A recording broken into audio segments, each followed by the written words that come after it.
And we are live. Hello. I'm assuming you can hear me, but it's the scenery that we're after today. Anyway, hello, hello.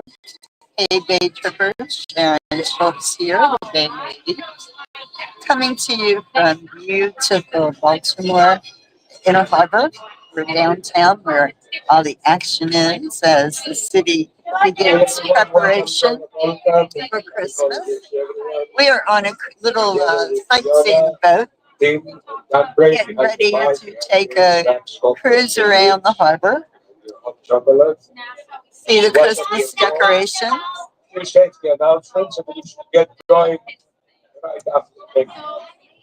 Okay, announcements coming, then we're going to get moving. So let me just kind of go ahead and switch the camera around and I can show you what's going on here in this cute little boat. This boat is from Watermark. Um, it's a recreational boat company out of Annapolis, and the name of the ship is the Annapolitan. So, all right, let's get rid of that and let me turn this baby around. Camera.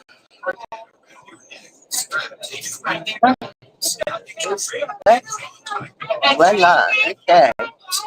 Now you see what I see. And this is, we're sitting in the front of the ship. That's Wayne, my baby, right there. Behind us is a couple of families with a bunch of kids. We'll see if they drown out the captain or myself here. Should be interesting. Not too many other people aboard here. There's the bar. I've kind of already visited the bar. But I'm famous for my Bloody Marys. What can I say? This is a small boat, obviously. We've got a Christmas tree. Okay. And like I said, there's not too many people aboard. It's not a very nice day either. There is an upper deck and outside deck. That ain't happening. Okay, so we're moving. We are moving. Um, We'll see if the captain narrates. I haven't done this before. I haven't been on this boat or this tour. It's called the Christmas Express. Um, it's right by the Christmas Village. So what you're looking at is Federal Hill. Let me go this way. It's the Maryland Science Center. I have to shout over these kids. There's Federal Hill. And we're coming up on a local marina here.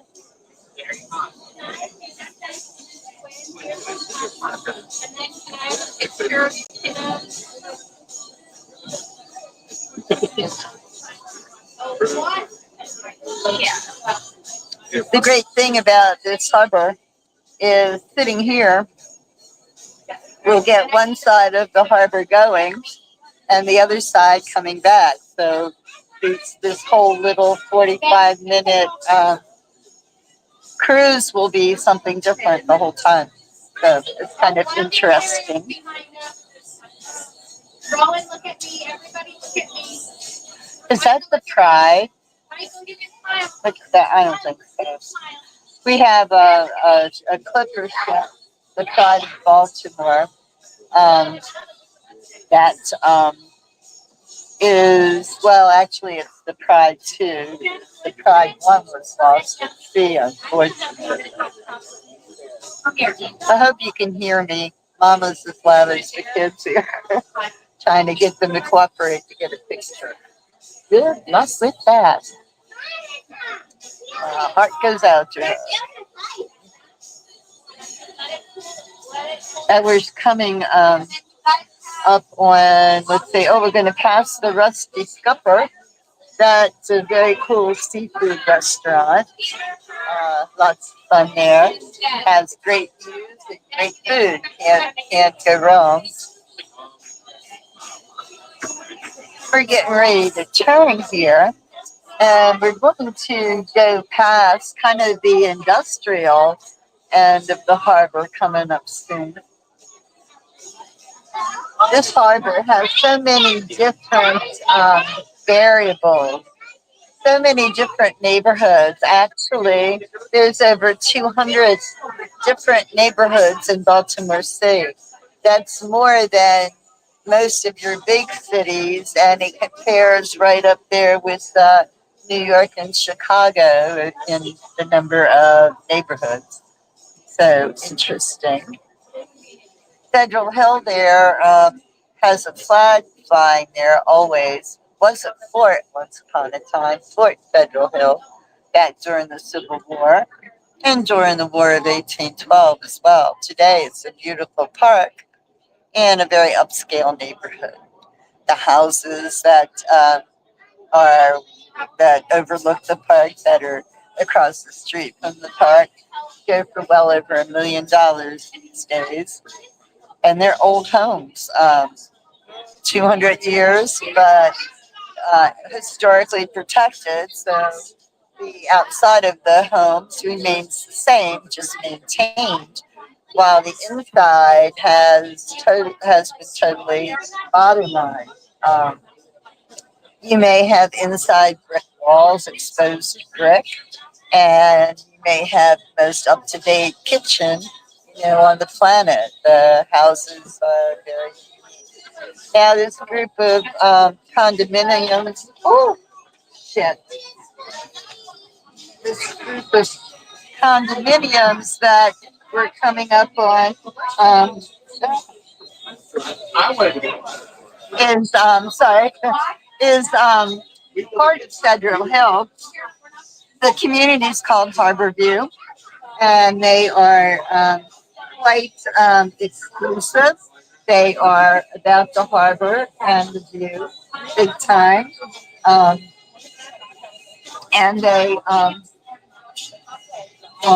they're about the harbor and the view, and they actually are not 100% occupied, and they've been there for a while. They have all different types of units, something for everyone. How about a rag? How about the whole roll? How about the roll? Not enough. How about the roll? Go back and grab the roll. Go back and grab the roll.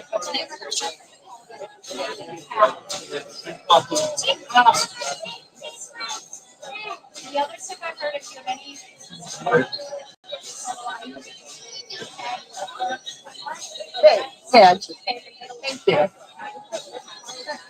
Grab it. I'll you're soaking wet. I'm soaking wet. And you're being polite, waiting your turn. Can I have another drink? I need one. Yeah. I think, oh, how sweet. I mean, it's like my shirt is wet, my duck's wet, my feet is wet. Okay, I hope you all aren't laughing. I'm doing great. I was doing better until I spilled my drink. I was warned we were on a tilt, but I forgot. So in just 1 minute here, I'll be back together. There we go. Okay. Cool beans. Oh my God.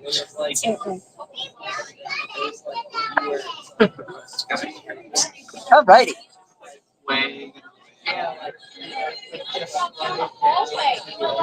All right, that's better. Luckily, I didn't feel it too terribly bad. Um, Bear with me. I'm going to flip my camera around here for a sec.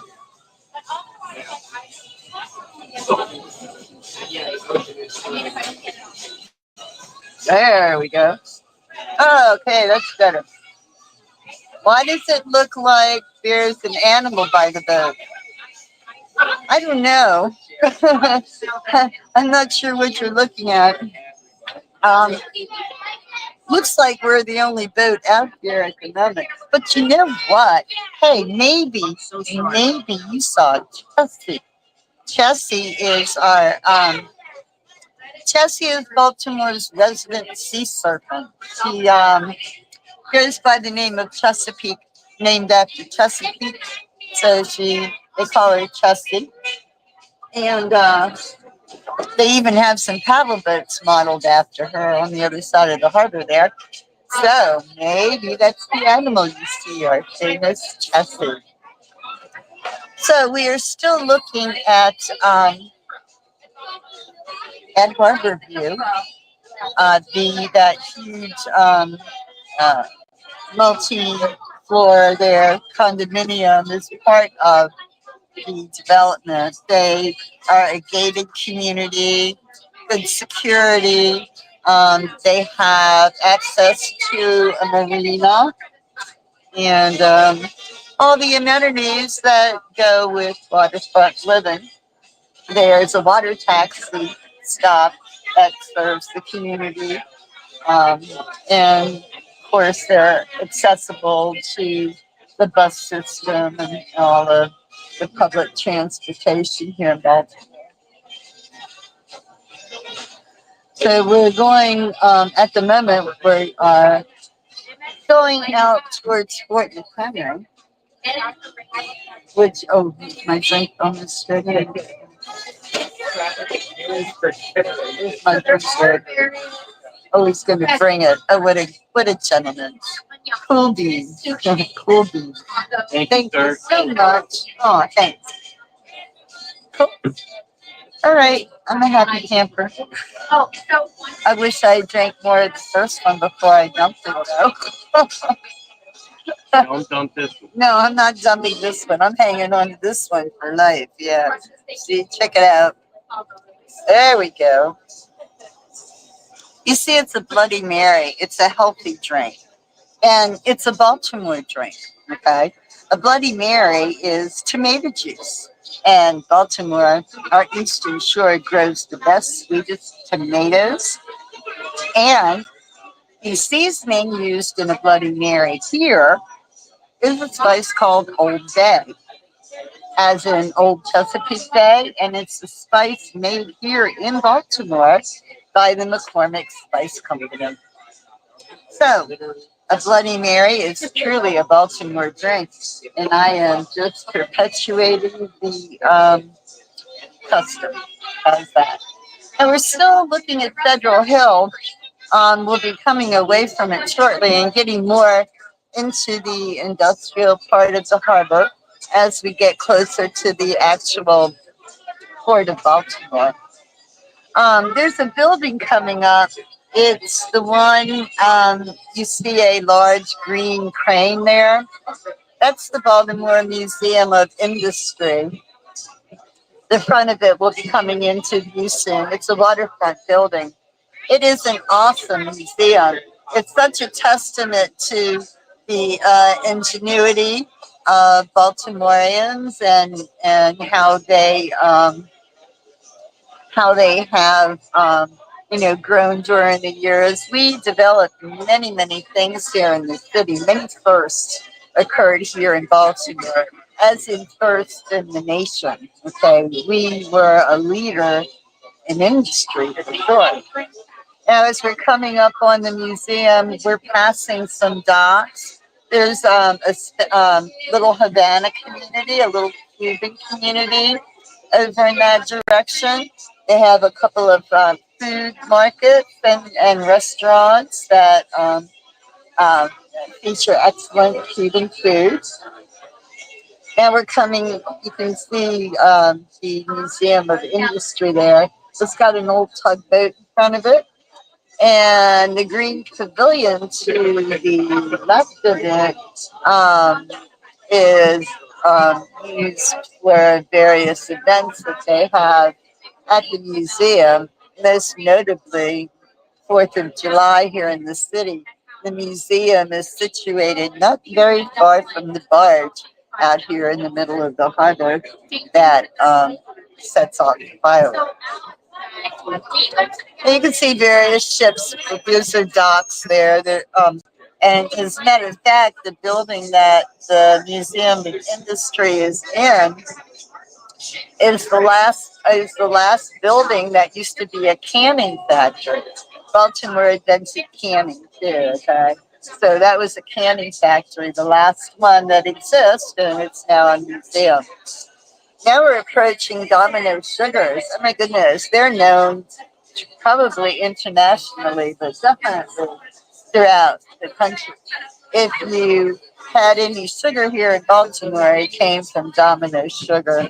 A sugar plant has been giving jobs for Baltimore for generations.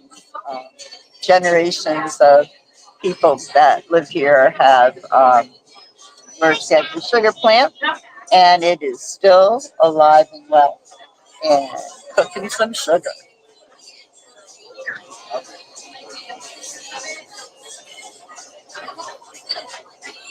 Baltimore is one of the biggest shipping ports in the country.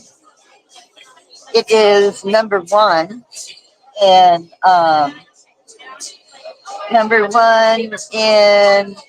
um, in taking vehicles, cars. We take in we import more cars than any other um, port in the U.S. We also import more farm equipment. That is our other thing. More farm equipment than anyone else in the U.S. So we're a very important port, seaport. A fun fact, the Baltimore Harbor is 200 miles inland from the Atlantic Ocean. That is another exclusive characteristic of our seaport. Um, the harbor here is on the Patapsco River. That's the body of water that we're on at the moment. And the Patapsco flows into the Chesapeake Bay, which is the largest estuary in the country. Chesapeake Bay splits Maryland in half, giving us two bay shores and an ocean shore as well. So seafood and shipping, it's inevitable. It's the main part of Baltimore's economy. And so by the time you leave the harbor and get out up the river and through the bay and out into the ocean, 200 miles. There you go. Here's a freighter, one of many, many freighters that come in and out of our port.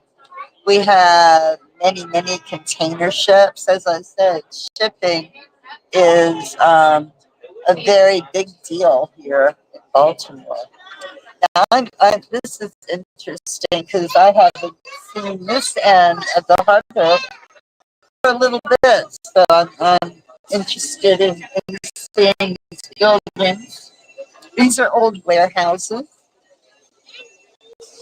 That's Under Armour. Huh? Under Armour. Under Armour. Oh, right, Under Armour. You've heard of Under Armour, right? The sports equipment company. Well, I'll tell you what, Under Armour has its global headquarters here in the U.S. And the CEO of Under Armour is a gentleman named Kevin Plank. And he is from Baltimore. And he has done lots and lots of things for Baltimore as far as, helping out the people and various groups and stuff. But one thing, his biggest project is developing a neighborhood in South Baltimore called the Baltimore Peninsula. And it was to have had many businesses and accommodations and commercial areas. Ray Lewis. Oh yeah, Ray Lewis on the side of the yeah, let me move this. Hold on. Over on those tanks there's a drawing of Ray Lewis Ray Lewis from the Baltimore Ravens, the team that won the Super Bowl. That team. Cal Ripken Jr. and Michael Phelps is over there too. Awesome. Silo Point, that big building there, that big warehouse, Silo Point, it's a whole community in there. It's apartments and restaurants and green spaces and just all kinds of things. And that's what Baltimore Peninsula was to be, but not one building, several lots and streets um, and it was on the waterfront. And we might even go near Paxson, see? So all of that, and it was to have skyscrapers along the harbor. That was phase two. Well, phase one was as far as they got. Unfortunately, unfortunately, the main attraction for this community was based on drawing in businesses. That didn't happen. It didn't happen. Nothing came back as it was after COVID. And therein lies the problem. So they're calling the Baltimore Peninsula a ghost city. There's nobody there. You walk down the street in the middle of the day, in the middle of the work week, there's nobody around. Parking, not a problem. It's easy to get one of those very few limited free parking. Very interesting. So we're still here along the piers, along the docks. Welcome to the port of Baltimore. And this is just the tip of it. The very tip of it.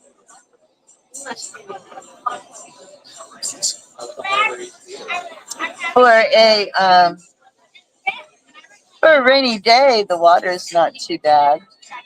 It's not even choppy. Hopefully, it'll stay that way until we get back there.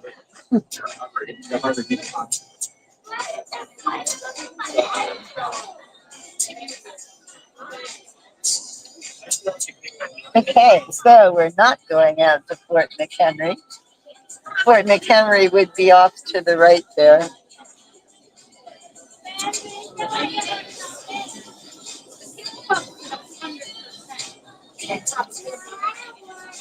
So now we're coming into the east side of Baltimore. yeah, East Baltimore. Fells Point is over this way. What else am I thinking of? Not Fells Point. Oh, Canton. Canton is another popular Baltimore neighborhood. Yeah, yeah. Yeah, it's Canton and then Fells Point and then Harbor East. Yeah. So these are more neighborhoods that we are cruising by here. Fells Point was an important shipping community back in the day, back in the 1700s in colonial times. They manufactured some of the first boats there, the first ships. Yeah, the first ships were built here in Baltimore. The first war sloops right here in Baltimore they were built. And also because Fells Point was like a major shipping hub, ships from other places would come there. The very first Chinese sailors to ever set foot in America did so here at Fells Point. So they set foot here at Fells Point. So you're looking at Fells Point now. Those buildings that you're looking at were warehouses. You see a big, long kind of red brick building there. That used to be Brown's Wharf once upon a time. Now, upscale penthouse condominiums, shops, There are hotel rooms in there. It's part of the multi-district concept that they've got going on here, and in most big cities actually. You can see the city pier sign over there. Um, Again, once upon a time, a warehouse. Not today. Today, again, it holds shops and things of that nature. Fells Point is historically protected, so it can't be altered. There's cobblestone streets, and the storefronts are the same as they were back in the day. Reportedly, the oldest bar in the country is at Fells Point. It's called The Horse She Rode In On. And that is where our renowned poet Edgar Allan Poe took the last drinks that ended his life. He drank himself into a stupor at the horse she rode in on that night. His friends found him passed out, carried him several blocks to what was then Church Home Hospital, the University Medical Center at the time, and where he promptly died. He was 40 years old and had no clue of the fame and notoriety that his poetry and his stories would bring one day. So there's the City Pier, Broadway. Again, that's actually in Fells Point.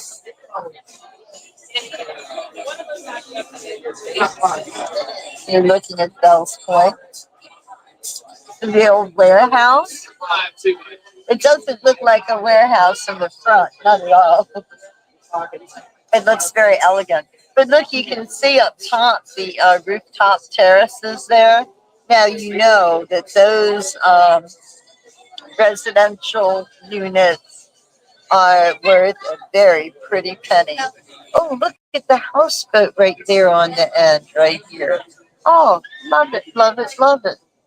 I could do that, maybe, if the water wasn't rough. Oh, there's downtown Fells Point up there with the lights. That's the community center. There's an open park there where they do festivals and such on the weekends. That's where the lights are. A lot of really cool restaurants there, um, upscale shops and such, and also uh, the nightlife there is really popular, especially even with the locals. I have a nephew who frequents some of the places there in Fells Point, like the horse she goes in on. I have no doubt. If you notice, there's a building there that has a massive rooftop deck. It's got lights along the top rail. Rooftop decks are a Baltimore thing. They add so much real estate to a property. Everything is about the harbor. If you can see it, then you flaunt it. Then it you advertise it, you make use of it. So rooftop decks are something that is, a really treasured commodity here in the city, for sure. So we're cruising along the edge of the harbor. We'll be saying goodbye to Fells Point and hello to Harbor East. Yeah, there's the downtown area of Fells Point. There's Broadway Market is right there with all the little lights in the middle. The horse she rode in on is right across the street from these buildings right here. So Fells Point is, old Baltimore neighborhood with historical significance. What's interesting is the neighborhood that we're coming to now is called Harbor Point, followed by Harbor East. Harbor Point is the newest area, the newest neighborhood. Construction here was just completed a year ago, 1 year ago, December 2024. The last building, Price's national headquarters, was completed then. And so this area that you're looking at now, beyond the old renovated warehouse building,